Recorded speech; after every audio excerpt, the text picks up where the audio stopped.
Hey everyone, I am so excited that I get to share this international edition of season 4 of the People of Packaging podcast with Tim Etherington-Judge of Avallen. We talk about labels made from apples and why they chose to orient the text the way they do and how they got into the packaging and why they decided on this particular spirit when they were looking at creating the world's most sustainable spirit. It is an awesome conversation, and how appropriate that here in the middle of the Summer Olympics, I get to talk to somebody across the pond in the UK. So I hope that you just love this episode. Make sure that you go to the show notes. You can go to avallenspirits.com, AVALLEN spirits.com to check out all their whole sustainability report, everything they're doing. And you can also connect up with Tim on LinkedIn. He's an awesome guy with a great company and a killer product. So here's my interview with Tim Etherington-Judge from Avallen. All right, so all the way from, I believe the phrase, Tim, is across the pond. Would that be? I think you might be right, yeah. In another time zone, in a galaxy far, far away, we have a multinational People of Packaging podcast episode with Tim Etherington-Judge. Tim, welcome to the podcast. Thanks for coming on. Thank you very much, and thank you for nailing my name the first time. It's something that not many people do. I try. I work hard at it. When you do interview people, you kind of have to try to nail it. Although sometimes, you can see behind me, we've talked about basketball before, but sometimes I'll be watching like college basketball games, and I'm like, I don't think that the broadcasters did any sort of a background check on how to pronounce these kids' names, because they'll just butcher them. So I try to do what I can. So let's talk about this for a second. You have it's a hyphenated last name. It feels very, very royal and regal. It's not quite like that. As much as I would love to. Over here in the UK, you can actually purchase a lordship for about $100, where you own a little tiny, about as much land that you could stand on, but you get to use the title of Lord instead of Mr. or Mrs. So I love the ridiculous idea of calling myself Lord Etherington-Judge, like out of some sort of Victorian novel. But the truth of the matter is why I have this ridiculous surname is Etherington was my mother's maiden name. So when she passed away in 2005, out of memory to her, because I was extremely close to my mother, I took her surname and kind of mashed it together with my father's surname to create this absurd sounding name that a lot of people struggle to pronounce. But it's out of memory to my mother who passed away. That's well, that would be noble, right? We can say that you are. You have nobility in your name. I do wish that over here in the US we had a way to just like spend $100 and call ourselves Lord. I went through, and I am Reverend, so I can use that title. Ooh. So I'm Reverend Edward Adam Peak, and that's fun. That's pretty cool. I think in the US they have things like, you have some monikers that we don't use, like Junior, and then the numbers, like, we don't really have that over here. So I could be like Tim Etherington-Judge, Lord Etherington-Judge III. That which really sounds does better. Sound ridiculous. Yeah, and oddly enough, I am the third. So I am the third Edward A. Peak. So my grandfather was Edward A. Peak. My dad is Edward A. Peak. I'm Edward A. Peak. My oldest son is Edward A. Peak. So I am Reverend Edward A. Peak III. That's amazing. That's what you should put on all of your formal forms. I should. It actually spells reap, so REAP, which is kind of so fun. you are the Reverend Reaper. I'm the Right Reverend Reaper. That which is also a great alliteration and would not be a bad rap name. If you could have any rap name, what do you think you would go by? This is a critical question for packaging, obviously. Oh, oh, this is a question that I've never thought of before. And as someone that's grew up with hip hop and used to be a hip hop promoter, you would think that I've thought of this at some point before. Have you ever done the Wu-Tang name generator online? Probably at some point. Yeah.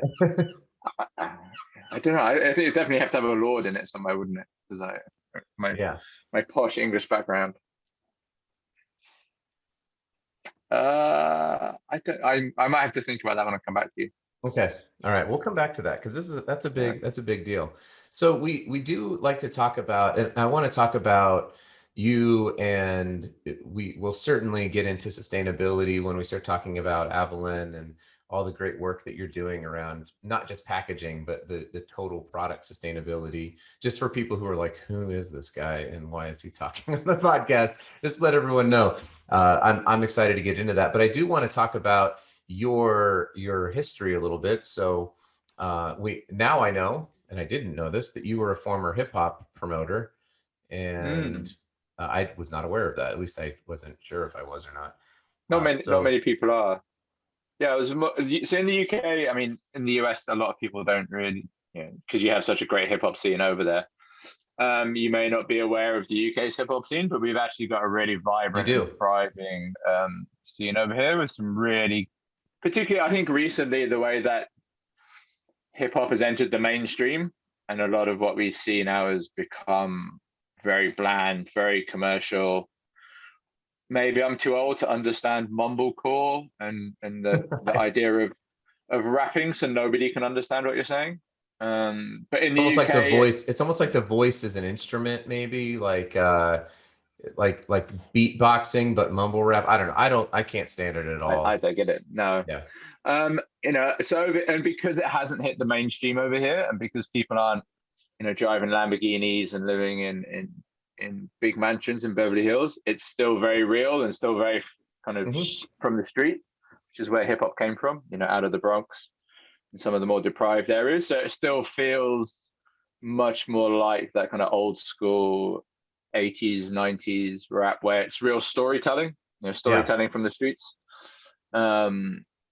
So we used to put on acts and had some amazing MCs come and perform for us. And it's just a really exciting time. And I still think that UK hip hop is far closer to that kind of original storytelling than the mainstream hip hop that you hear these days. 100%. Give me one. Although I would say like Chance and Kendrick over here are still sort of in that mold where they've become mainstream, but they've kept their kept their originality, I guess, and their ruggedness. But I totally agree with you. I'm not. I mean, I sadly, or maybe not sadly, sorry, Canada, but I don't really know many Drake songs. I can't. And he's like the most I'm not a Drake fan. I like Logic. I really liked. I think Logic was a great storyteller. Yep. Particularly the mental health one that he did. Obviously Eminem is the greatest storytelling MC of all time, I think. Over here, if you want to check out some British guys, there's a guy called Loyal Kana. Okay. Which is Loyle Carner. Just a really cool, it was super laid back storytelling MC. And he gets his mum involved on each album, which is just a beautiful thing. And his mum does like spoken word poetry on his albums. That's awesome. Super cool. And then another one to check out is probably my favorite producer of all time, called DJ Vadim. So kind of to the UK via Russia, but just an amazing producer. That's great. So DJ Vadim versus I can't believe I'm so glad that we're talking about this because I legitimately just love hip hop. So if you had to take like Eighth Wonder versus DJ Vadim, who do you take? DJ Vadim every day. Oh man. All right. Just That's a high bar for me. for his just for his uh his complete creativity. Like it's almost as he crosses genres. He can Mm. produce in so many different styles, and it's always of the ultimate quality. And the way that he has also produced across multiple languages, so he works with Russian artists, with French artists, with African artists, with UK artists, guys from the US. Yeah, just Cool. truly awesome. And I'm he's also excited. done collaborated with probably my favorite band of all time, which is Fat Freddy's Drop from New Zealand. Don't know them, Um, but again, look at us. yeah, We are. If you get this is nothing else from this episode, everybody, you've got some great music to take away. there you And go. There you're you also going go. to have, unless you live in the state of Utah, you're also going to have a great product to support here as well. So you said Fat Freddy's Drop. Drop. Yeah, so they're a kind of dub reggae soul jazz band from New Zealand, the most famous band from New Zealand. Right. And after Well, after Flight of the Conchords, everyone in the US loves things from New Zealand. So that is true. Yeah.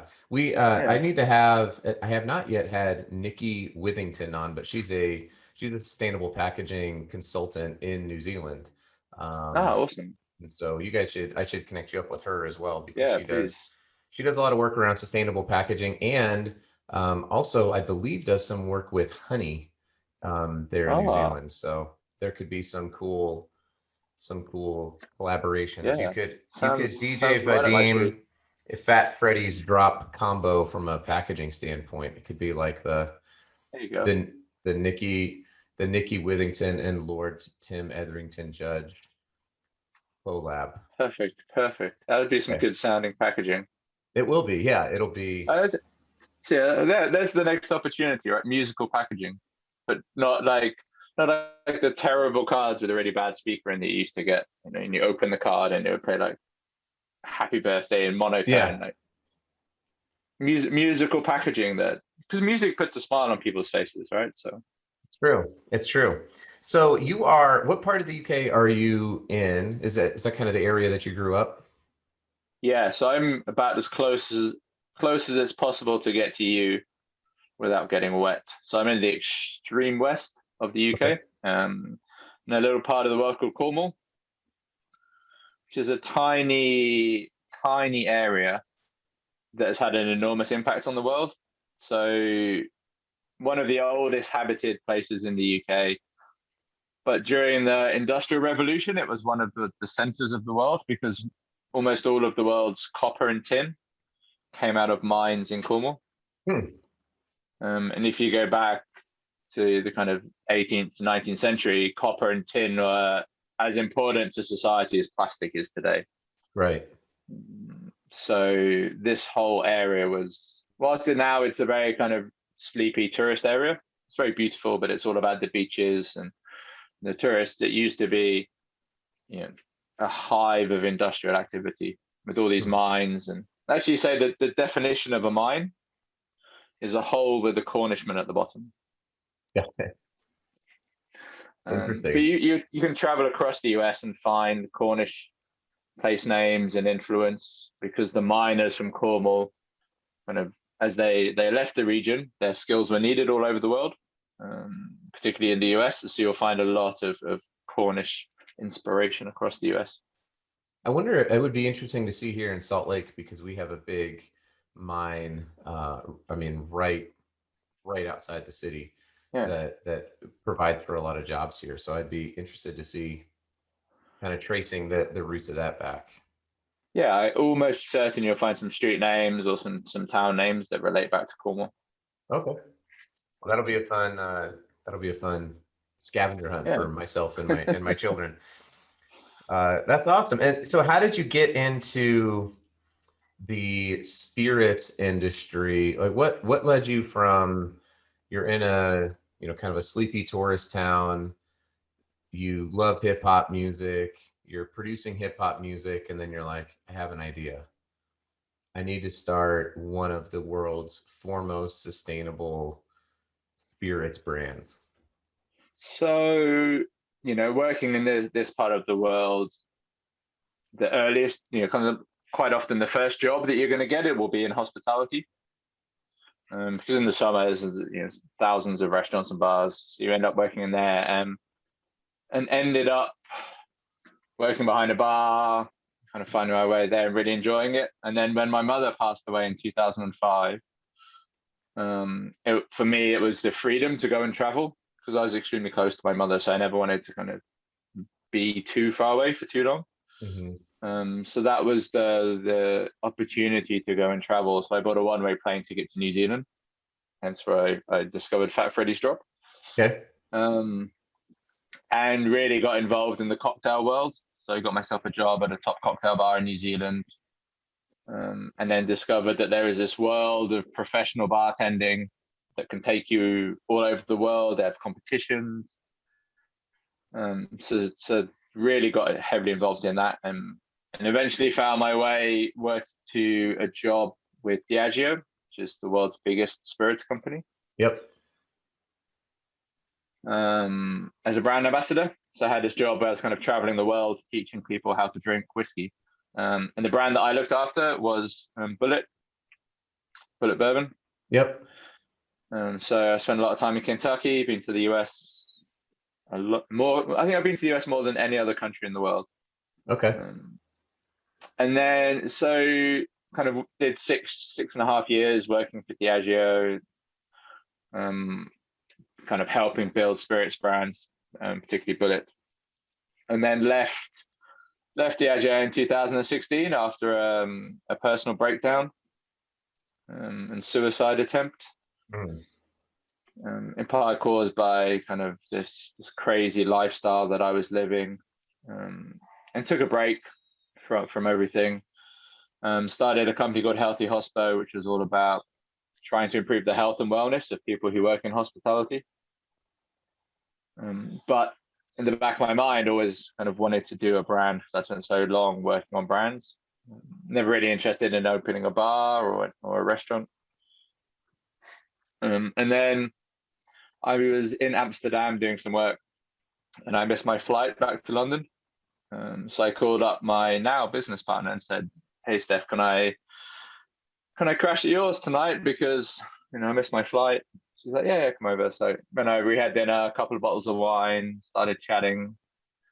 Steph and I had worked together at Diageo, and we left around the same time, and she had set up her own company, and she was talking about a brand that she wanted to start. And I said, you really have to do a brand as well. So why don't we look at doing something together?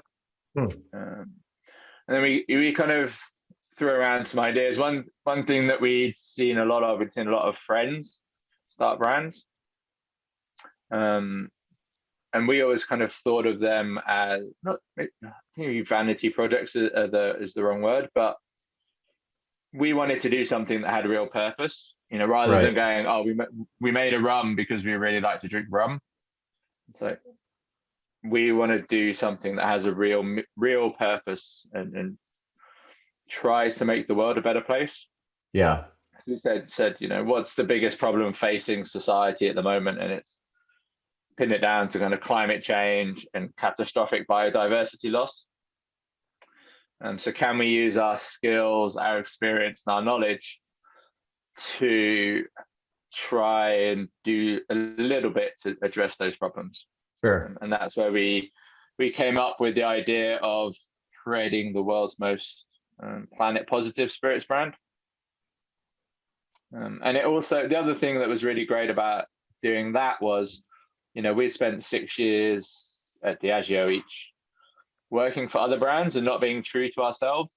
It was working on other brands, take your paycheck, but you have to do what someone else wants you to do. Whereas we were really keen to create a product that was very true to who we were as people. So for myself, I've been campaigning on environmental issues since I was a teenager, chaining myself to gas pumps and planting trees and protesting and all this kind of stuff. And Steph is extremely close to nature. She grew up in rural France on a vineyard. So for her, like terroir and the land is super important.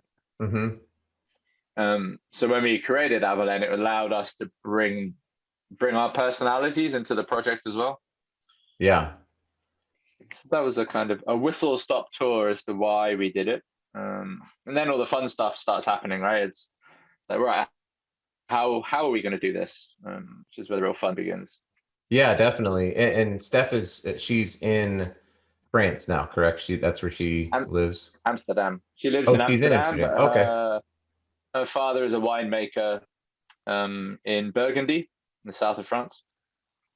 Got it. And so where are you, where does your, well, tell us about your product. I mean, the story is there's a lot there, right? And I can already tell you have an extreme connection to story, which is so important, right? You've mentioned it a few times, from Yep. hip hop music being storytelling from the street to this is the MC that I like because they do a great job telling stories, and your clear passion for, not just your own family, but also to help others go, survive, difficult times. Mm-hmm. You mentioned logic, and so there's a high level of importance on not just story but people connections, right? You strike Yeah, me as somebody who's absolutely. really passionate about that, and that's the whole point of this podcast, Yeah. is to kind of connect with people. So um how do you really feel like, first of all, what is Avallen? I realize we haven't even really talked about what the product you have is. And then how do you tie all this stuff together, through, kind of telling the story, whether it's through digital or also the packaging obviously has to be a big part of that. Yeah, so Avallen is our attempt to create the world's most planet positive spirits brand. We were quite fortunate because we started with a blank sheet of paper. When it comes to a lot of sustainability these days, it's companies trying to retrofit Yeah. sustainability to their existing production processes. Hmm. Whether that's reducing their CO2 emissions, reducing their water usage, increasing recycled materials, but very few companies are really willing to take a long, hard look at their production processes. So we started from a blank sheet of paper, and we said, right, if we're going to do this, we need to go right back to the beginning of producing alcohol, back to the genesis, which is the raw material that it's grown from. All Hmm. alcohol starts, with maybe the exception of Air Company vodka, all alcohol starts life in a farm. Whether it's an orchard, an agave field, a vineyard, cornfield. So we went back and we said, right, what's the best raw material to make alcohol from? Not from a price point of view or a cost perspective, but from an environmental Hmm. cost. And we looked at all the major kind of raw materials, so cereal grains, we looked at agave, we looked at sugarcane, we looked at grapes, and apples came out on top every time. Right. So the apple trees sequester CO2 from the atmosphere and lock it away into their trunks and their roots in the soil. Requires very little water usage to process. There's no irrigation of the apple trees. From a biodiversity point of view, they're fantastic because the apple trees support a wide range of pollinators. Where we get our apples from are grown in very traditional orchards as well. So you've got the hedgerows around the outside, the grass in between, which is fantastic. Then finally, from a pesticide and fertilizer point of view, there's almost zero pesticide and fertilizer use in these traditional orchards, because they are such natural systems. Then once we knew we had to use apples, it was a very simple step to go, right, now we need to do a Calvados, which is kind of France's apple version of cognac. Okay. So it's a protected region, an apple brandy. It's protected by region, protected by kind of very strong production rules and regulations. So if you imagine cognac but made with apples instead of grapes, that's kind of what Calvados is. Got it. And yeah, that was it. That was right. We're going to do a Calvados, which is really kind of us covering the environmental impact of the agricultural side to create the liquid. Right. And then when it comes down to the packaging, then that is, there's a lot of stuff that we can do there as well. So for us, we wanted to be as transparent as possible across everything we do, Right. and try and embed sustainability into every single decision that we make in the company. So we talked about storytelling. There's so many stories that we can tell about what we do at Avallen, because we took the decision right at the start as one of our kind of guiding things for the business, is that we said every decision we make for the business, we will ask the question, is this the most sustainable option we can have? So for example, our bottle is the lightest bottle that we could find in France. So we wanted to use a local producer to cut down on the transportation costs.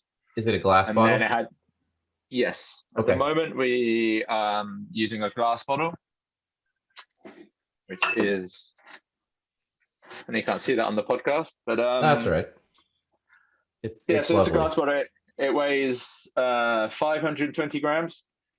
So it's about as light as glass bottles can get for spirits. It's local. It's not the only bottle we're going to be using, but it was the starting point. Sure. The spirits world is a bit funny in that we still use glass because it's a terrible material to use. If we look at it, it's super fragile. It's really heavy, has high levels of embodied carbon dioxide, and uses a lot of energy to recycle. So it's not an ideal material to transport liquids around in. Sure. But people like the feel of it. It has this kind of image of quality, particularly weight, right? People love heavy things. There's that whole thing of heaviness portrays the impression of luxury. So you'll see a lot of brands now with those big glass wedges in the bottom of their bottles. Which serve no purpose but to make the bottle heavier and feel more luxurious. Right.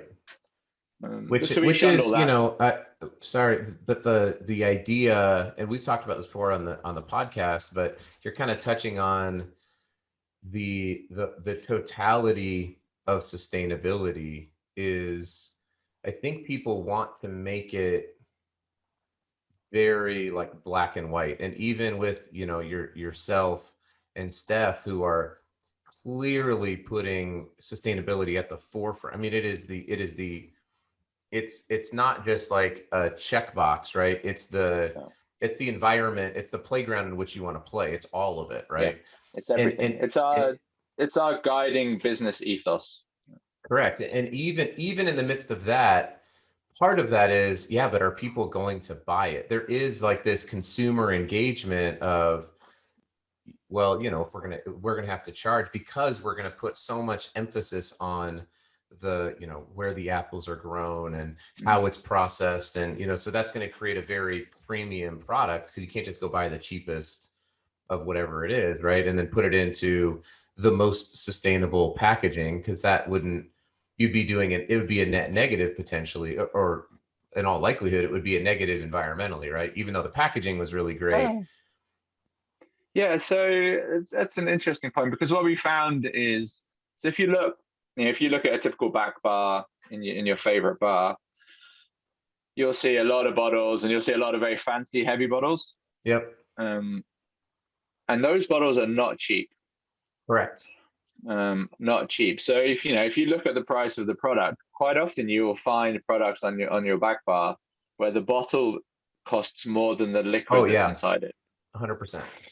And for us, it was like, that is the complete wrong way around to do this, because the bottle is the bit that you discard, right? You put it in the recycling, maybe you use it again, but it's not the bit you consume. So why spend most of the money on the packaging and not on the product?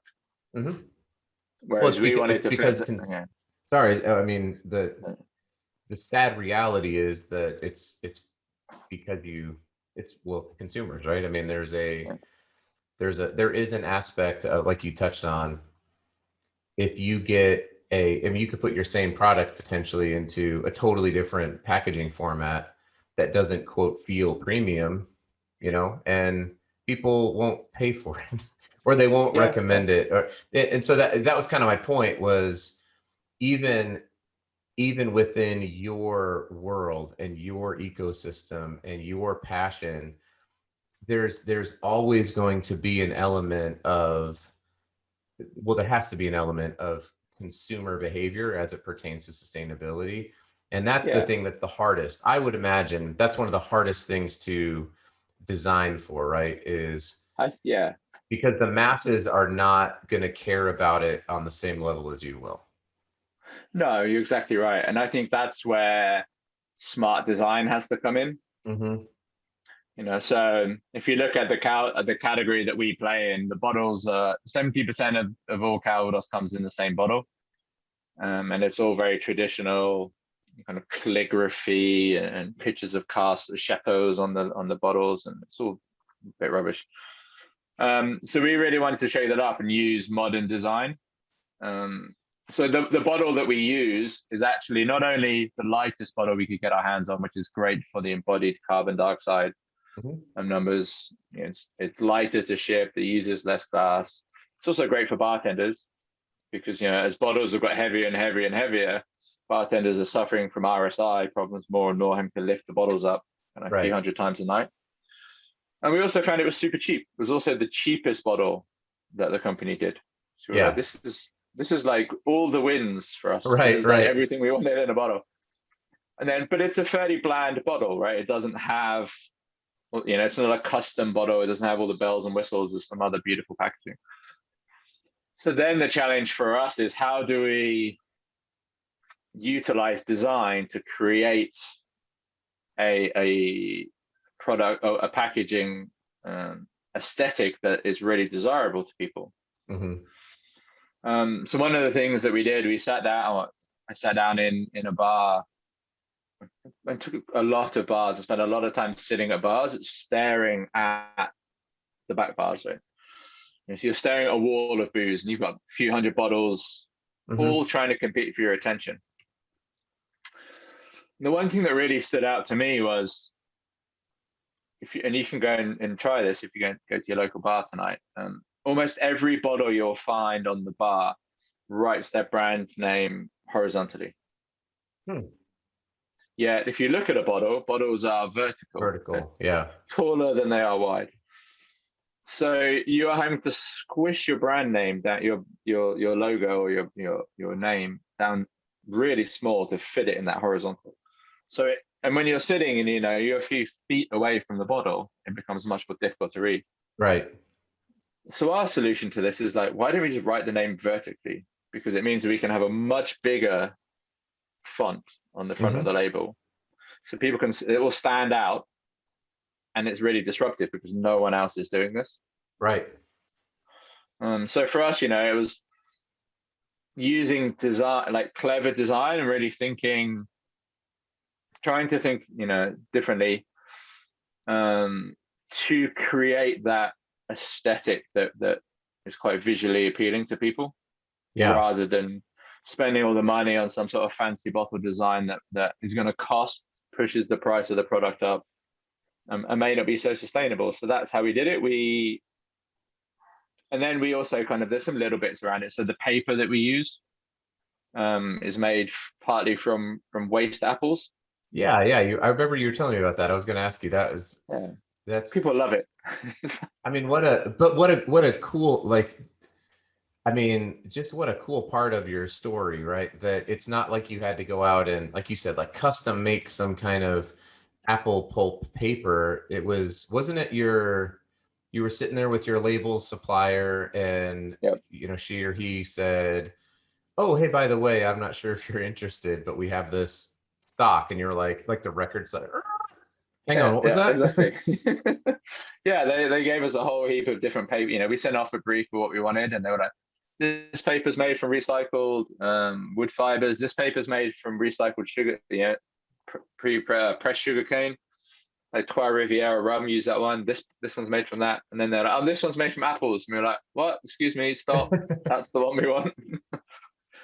And then they were And I like, will oh, say, to yeah, my fellow label, because I work in the label printing industry, yeah, right? Like, it could be really helpful to just do like a modicum of research, because that probably would have been like yeah. number one. Like, hey, we got these other options, but there's one that's made from recycled, or from the from the apple pulp. So And I'm it's this, yeah, the single most popular thing about our bottle is, you know, we've had a lot of articles written about our sustainability, and we're now climate positive. We donate to thousands to bee charities. We do all sorts of stuff, but the one thing that always gets published is that our labels are made from apples.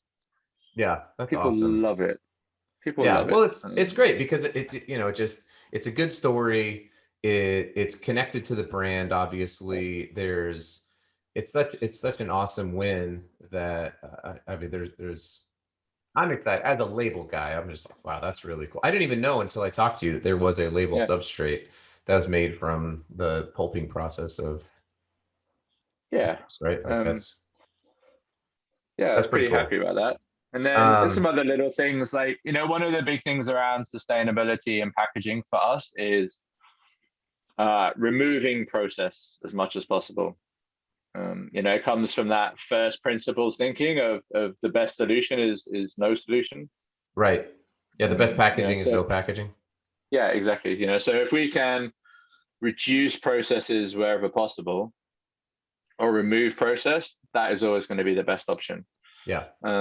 So for our cork is completely unvarnished, undyed. Our shipper that the bottles come in is a monochrome print, because that has a very slightly better environmental footprint than a full color print.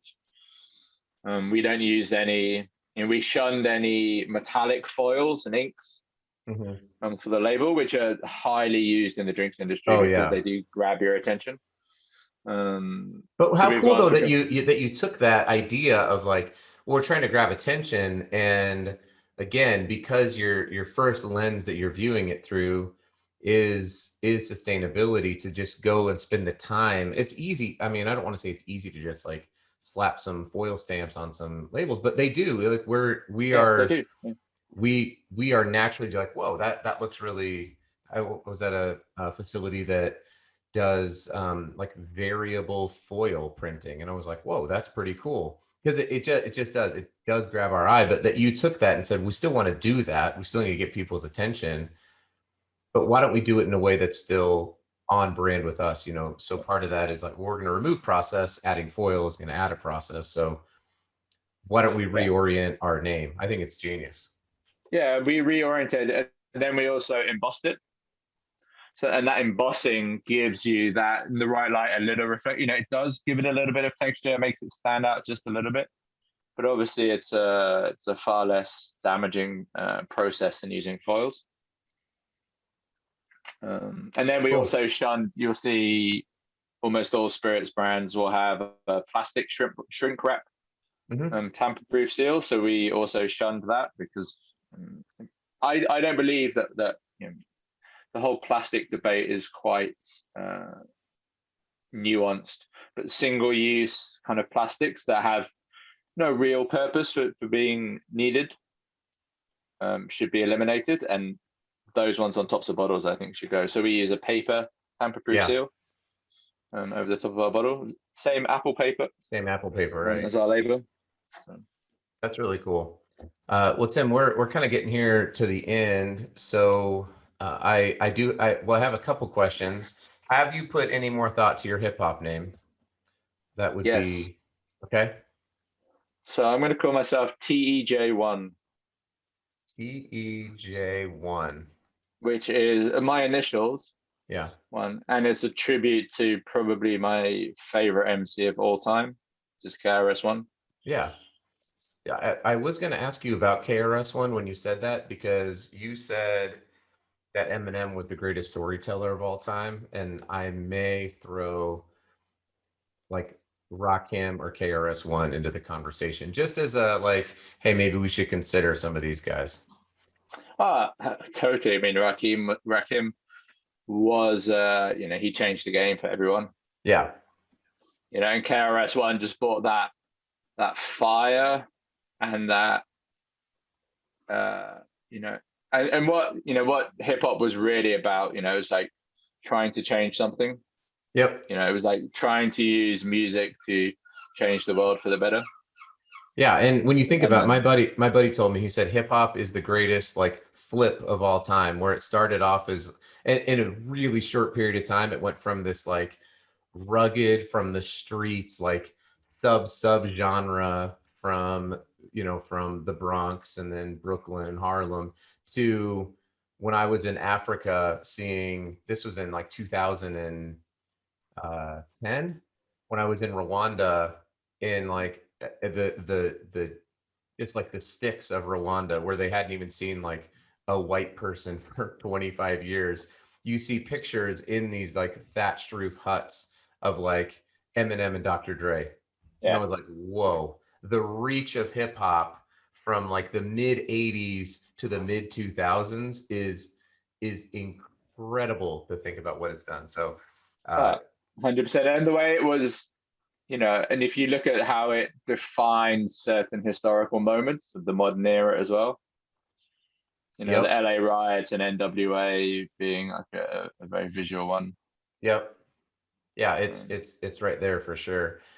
My last question, and this is maybe one of the most important questions that you can answer, is how do people get in touch with you and buy your stuff? Because the more people that are supporting carbon positive, sustainable brands, I think the more, obviously, the better it is for our environment, and you also have a really great product. So how do people go about so you can find us at avallenspirits.com, which is AVALLEN.